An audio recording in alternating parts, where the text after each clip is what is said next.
Oh, low battery. We're off to a good start here, ladies and gentlemen. Now we can get this show on the road. Anyway, if you're a long time watcher of the channel, you might be able to notice that we have got some new prints that are really reflective and you cannot see. Got the whole fellowship, one of my favorite shots of 2024. And then of course, we've got the astronaut photo. Anyways,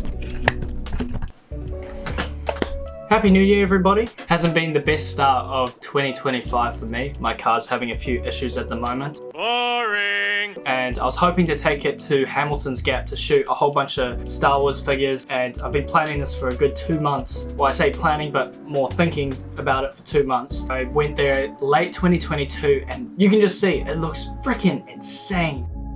Like, it literally looks like a Star Wars planet if you're looking in certain directions. So that's why I wanted to go there, but now we can't. So we're grounded, we're at home, and we're just gonna have to be creating from home. So at the end of 2023, I created a series in my backyard inspired by, I'm probably butchering the hell out of this name, but it's Uni Choi's Resilience Animation, which is, if you haven't seen it, I'm gonna leave it in the description below and you go watch that first and then you come back to here because it is just, it's so good. It is so good. Anyways, this series inspired me to do my own interpretation of it through Lego photography, which turned out to be one of my most viral videos to date. And what I believe really drove its success was not only the technical execution, like keeping the camera locked on a tripod and swapping out the figures very carefully to create that seamless time-lapse effect, but it was the effective story behind it that viewers could latch onto immediately. It was a simple yet an emotional narrative of a soldier slowly decaying over time. And that story resonated with millions of people. And that's exactly what I'm going to be exploring in this video today. How to properly convey a story through Lego photography. So, here we go.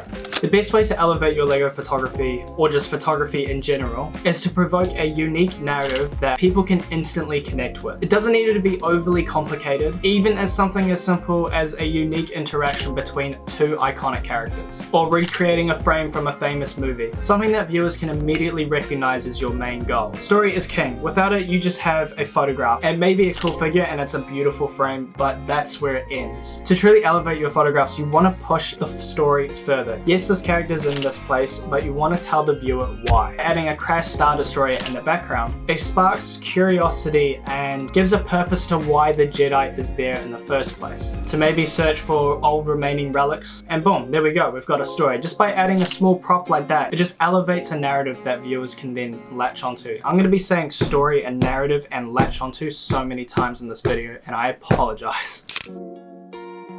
The more compelling or intriguing your story is, the more room it leaves for viewers to interpret the story by themselves. And in my 3 years of studying photography, I learned very quickly that no matter how much you try to guide a specific narrative, everyone's always going to have a different interpretation of your story. Because that's just how it is. Art is subjective and people's upbringings and the way they view the world is completely different to you. But don't let those personal interpretations discourage you. I honestly encourage you to embrace them, because unless if you're working towards a specific brief that requires a certain narrative, be open to how others see your work.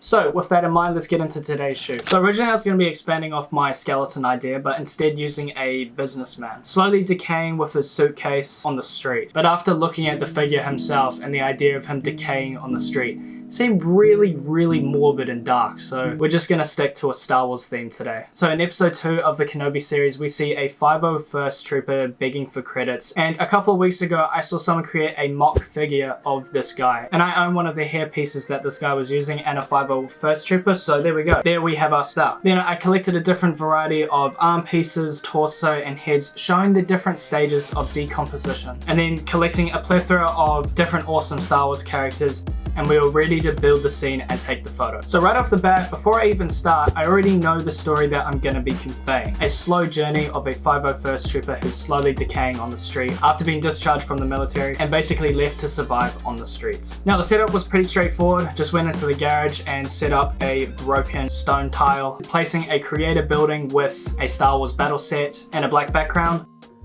placing a few pebbles from my driveway, and then for lighting, I'm just using the Ulanzi VL120 bicolor light along with 2 rechargeable video lights to help brighten up the scene and give the illusion that there's more to this diorama. Now, onto taking the photos. If you're doing a series like this, you have to set up a tripod and you have to set it on a 2-second timer to keep that frame in the same position for each shot. Now, if you're doing a series like this, it's important to establish context. Now, I could have easily started with the 501st Trooper on the ground begging for money, but I realized photographing him walking to the spot really helps creating context in 2 frames, showing what he's doing here and the beginning of his begging days.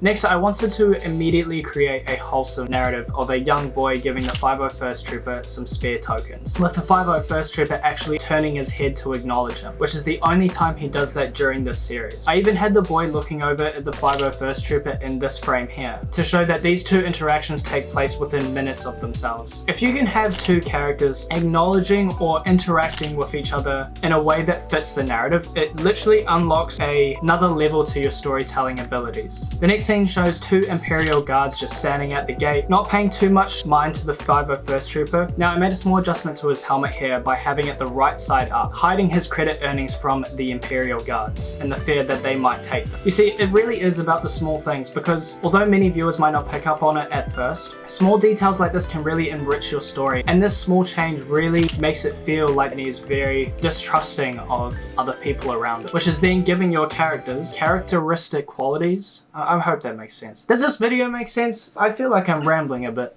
Probably one of my most intentional and favorite shots from this series is Boba Fett coming out of the gate, this time acknowledging the 501st Trooper, which for me was really important for Boba Fett's character, because his father was heavily involved during the Clone Wars era and before Order 66. Using Ulanzi's smoke machine and the light brick, I was able to achieve this awesome smoky atmosphere, which almost makes it look like Boba Fett has just flown in after a big battle on the other side of the gate. And also, a small detail, keeping the helmet open and showing the lack of credits inside the helmet really goes to show how much this 501st Trooper is struggling. Next, we begin to see the slow decay of the Trooper as I've changed his face to a scared and almost dead looking face. This frame was probably my second favorite. I don't know why. Like, the neglect from the Stormtroopers and the positioning of the 501st works super well together, and adding Moff Gideon in the back, I like the horns that he's got on his helmet and the light really shows that. Now, I made a bit of a mistake here. I placed Darth Malak exiting the gate holding a Stormtrooper head, and according to the internet, Darth Malak, a character from the Star Wars Knights of the Old Republic, lived thousands of years before the events of Star Wars Episode 3, Revenge of the Sith, and Order 66. So we'll be removing this because I feel like I'll get a lot of comments saying, "This is not historically accurate because Darth Malak was actually born 1,000 years before Order 66. So to avoid that drama, we just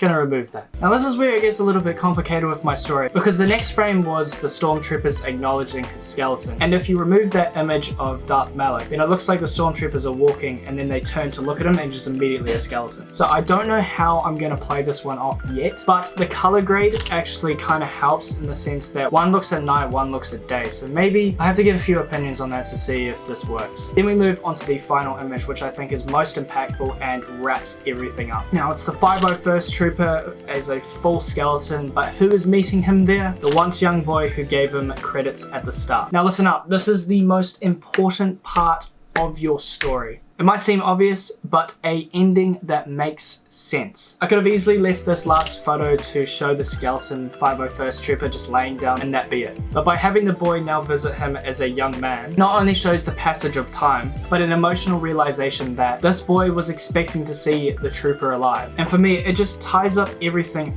perfectly. Like, if you compare it to this image alone, the story already between these two images is so strong.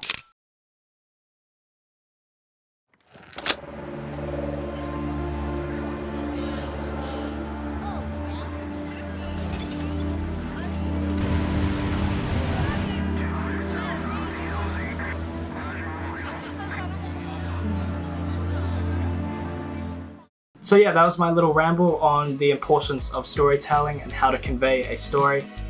I'm pretty happy with this series, to be honest. There's a few flaws here and there, but for the most part, I'm pretty happy with it. I hope I wasn't waffling too much and you actually got something out of this. Yeah, stick around, because 2025, we're gonna be going hard. The grind starts here, and we got some dope projects on the way. You just wait. So, talk to you then.